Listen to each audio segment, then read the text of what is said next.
to President Trump's second term in office. Now, I know you've been critical. You've had your bones to pick with President Trump. If you took his name out of it and looked solely at what has happened, the policies and the things that have changed around the world and in our country over the first 6 months, how do you rate his presidency so far? I wouldn't give it a good rating, Why not? simply because, the least of us are still being impacted the worst. Like when you look at something like, the big, beautiful bill, that's something that, I'm going to benefit from because of the tax bracket that I'm in. But, there's going to be so many people that's hurt by that bill. And, anything that, takes away Medicaid from people and is going to put people in a worse financial situation than, they were previously in. I'm not for. And, he ran on that. Like he ran on, the economy. He ran on saying that, grocery prices were going to be down. And, That has happened. No. Inflation is trending down. And by the way, Medicaid. No. I think that traditional conservatives are going to take the Republican Party back. I think there's a political coup going on right now in the Republican Party that people aren't paying attention to. Oh, interesting. Yeah, I think that this Epstein thing is going to be a way for traditional conservatives to take their party back. I really do. I think that they know this is the issue that has gotten the base riled up.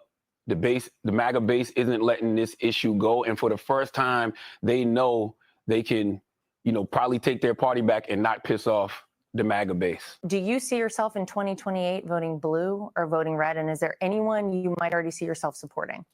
I really don't know. I mean, I think that there's some good candidates out there. I think that we really have to look to the governors when it comes to the Democrats. I don't think that there's any change agents that's going to come out of nowhere and shake things up in the Democratic Party. I think it's going to end up being a governor, Josh Shapiro or a Wes Moore, somebody like that. And they actually have a track record, right? Because you can go look at their states to see what they're probably going to end up doing on a national level.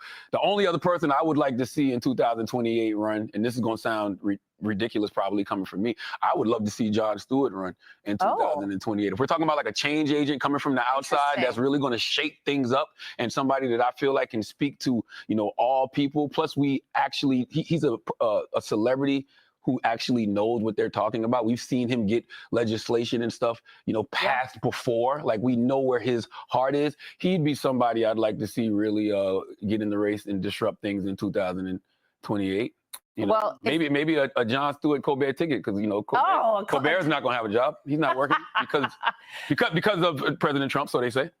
Well, people say different things. They also say he lost $40 million a year for CBS, which is also a bit of a problem whenever you're trying to have a successful show. If you had to pick a Republican who might be able to earn your vote, is there anyone you like that you would look at? I mean, I was in South Carolina. I grew up in South Carolina under, somebody like Nikki Haley, right? So I can see something like that. Let's start with a moment that led